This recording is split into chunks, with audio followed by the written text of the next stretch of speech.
मार्च 1948 all India radio पर एक प्रसारण हुआ। ये ट्रांसमिशन एक गलती थी जिसका असर 70 साल बाद भी दिखाई दे रहा है। खबर आप तक पहुंची गई है। पाकिस्तान के बलूचिस्तान में चरमपंथियों ने एक ट्रेन हाईजैक कर ली है। क्वेटा से पेशावर जा रही जाफर एक्सप्रेस अगवा की गई है। 400 से ज्यादा यात्री इसमें थे। अचानक हथियारबंद लोगों ने ट्रेन पर हमला किया। एक टनल के पास पटरियां उखाड़ दी और ट्रेन को कब्जे में ले लिया। ये दावा है बलूच लिबरेशन आर्मी का। कौन है बीएलए और चाहता क्या है?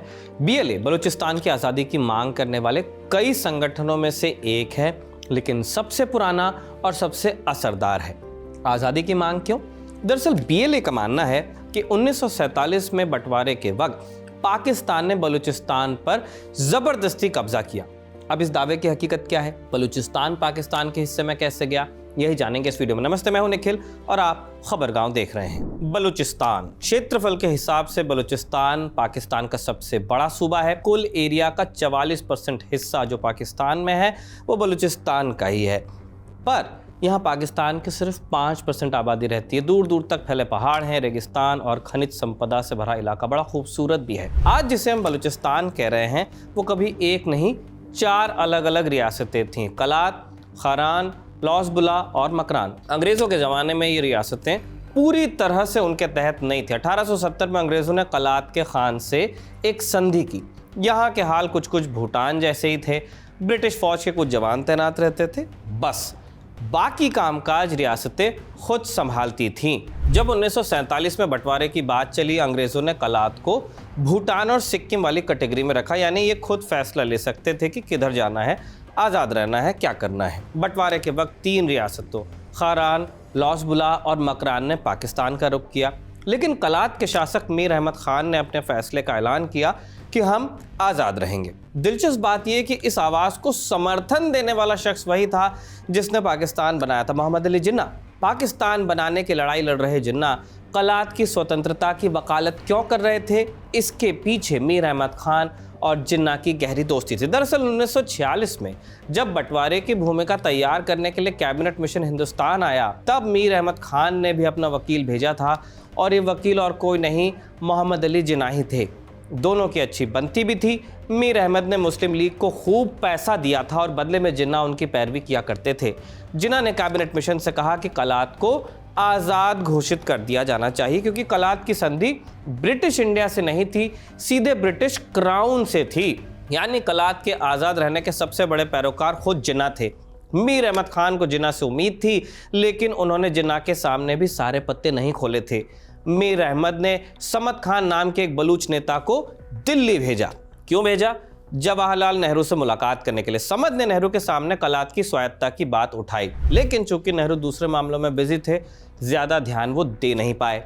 बात बनती न देख कलात का एक और डेलीगेशन दिल्ली आया और इस बार कलात स्टेट नेशनल पार्टी के अध्यक्ष गौस बख्श दिल्ली आए। उन्होंने मौलाना अबुल कलाम आज़ाद से बात की। डॉक्टर आज़ाद ने माना कि कलात भारत का हिस्सा नहीं रहा, लेकिन साथ ही उन्होंने ये भी कहा कि भारत और पाकिस्तान के बीच कलात जैसा छोटा राज्य आज़ाद रह नहीं पाएगा, उसे सुरक्षा की ज़रूरत पड़ेगी और ये सुरक्षा सिर्फ ब्रिटिश फौज दे सकती थी। आज़ाद का ये संदेश सुन मीर अहमद ने फैसला किया कि वो खुद दिल्ली आएंगे और माउंटबैटन से बात करेंगे, मैन टू मैन डायरेक्टली। 4 अगस्त 1947 को एक राउंड टेबल मीटिंग हुई।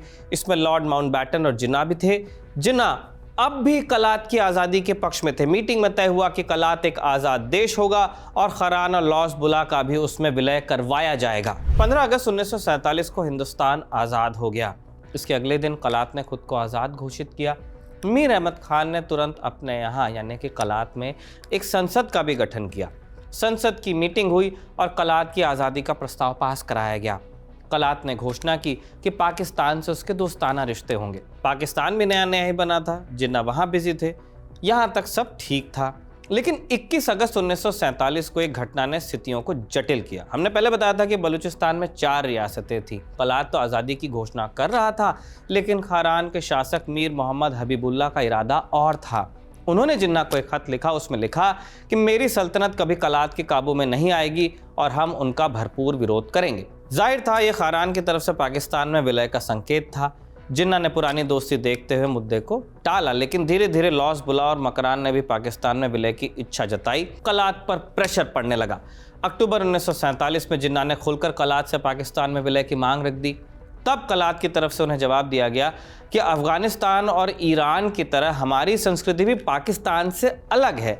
महज मुसलमान होने से हम पाकिस्तानी नहीं हो जाएंगे, और अगर ऐसा ही है तो ईरान और अफगानिस्तान को भी पाकिस्तान में विलय करना चाहिए। मार्च 1948 तक कलात की आज़ादी बरकरार थी, पर 17 मार्च को जिन्ना ने खारान, लौसबुला और मकनान का पाकिस्तान में विलय करवा लिया। बलूचिस्तान का 1/3 हिस्सा पाकिस्तान के कब्जे में आ गया। फिर भी जिन्ना ने कलात पर हमला करने में जल्दबाजी नहीं की। 27 मार्च 1948 को सब कुछ बदला। उस दिन ऑल इंडिया रेडियो पर एक प्रेस कॉन्फ्रेंस का प्रसारण हुआ, जिसमें भारत के केंद्रीय सचिव वीपी मेनन के हवाले से कह दिया गया कि कलात के खान पाकिस्तान के बजाय भारत में विलय की मांग कर रहे हैं। ये वही मेनन है जो सरदार पटेल के साथ रियासतों के विलय की जिम्मेदारी निभा रहे थे। उनके इस बयान के गहरे मायने थे।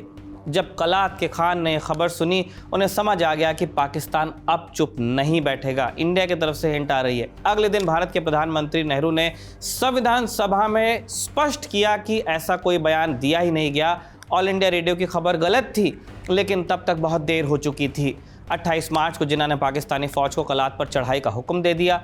मेजर जनरल अकबर खान की अगुवाई में 7 बलूच रेजिमेंट ने अगले ही दिन कलात पर हमला कर दिया। कलात के खान को पकड़कर कराची ले जाया गया और वहां उनसे जबरदस्ती विलय पत्र पर दस्तखत कराए गए। इस तरह 225 दिन की आज़ादी के बाद कलात का पाकिस्तान में विलय हुआ। चूंकि ये विलय बंदूक की नोक पर हुआ था, इसलिए बलूचिस्तान के कई संगठन आज भी आज़ादी की मांग करते हैं। आज बलूचिस्तान पाकिस्तान का सबसे बड़ा सूबा है। तांबा, सोना, यूरेनियम के खजाने हैं यहाँ पे। पाकिस्तान के 3 नौसैनिक अड्डे यहीं हैं। यहीं स्थित चगाई में परमाणु परीक्षण कर पाकिस्तान परमाणु शक्ति भी बना, लेकिन इतना महत्व होने के बावजूद यहाँ के लोग गरीबी में जीते हैं। आम इंसान की ज़िंदगी दूभर है। और तो और हाल ही में पाकिस्तान ने बलूचिस्तान का ग्वादर बंदरगाह चीन को सौंप दिया। अब यहाँ से होने वाली कमाई का 91% चीन जाता है। बलूच लोगों के हिस्सों में कुछ ही टुकड़े आते हैं। पाकिस्तानी फौज इस इलाके को डंडे के बल पर नियंत्रित करती है। इससे टक्कर लेते हैं बलूच राष्ट्रवादी। आए दिन हिंसक झड़पें होती हैं। कभी जिन्ना की मूर्ति उड़ा दी जाती है तो कभी सेना के हेलीकॉप्टर पर हमला होता है। जाफर एक्सप्रेस पर हमला इसी सिलसिले की एक कड़ी है। बलूचिस्तान पर जो घाव 1948 में लगा था, आज भी हरा है, और इसकी चिंगारियाँ अब भी बलूचिस्तान की पहाड़ियाँ और रेगिस्तानों में सुलग रही हैं। आपके लिए जानकारी लेकर आए थे कमल। इसे हमने अपनी आवाज़ दी और इरशाद ने इसे रिकॉर्ड किया। आप देखते रहिए खबरगांव।